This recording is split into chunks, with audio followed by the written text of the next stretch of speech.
Il-President ta' Malta Giorgia Bela ddiskuta l-immigrazzjoni fil-Mediterran mal-President Taljan Giorgio Napolitano waqt żjara statali ta' 3 ijiem li qed jagħmel fl-Italja.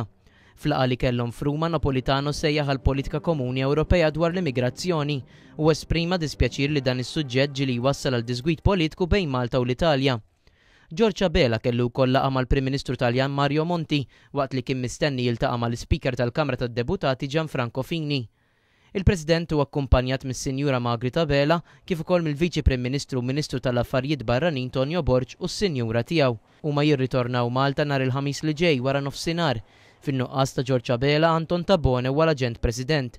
Sadattant iktar kmieni il-Viċi Prim Ministru u Ministru tal-Affarijiet Barranin Tonio Borg għamel żjara uffiċjali fit-Tunezija fejn kien l-ewwel uffiċjal Malti li ltaqa' mal-President ġdid tat-Tunezija Moncef Marzuki.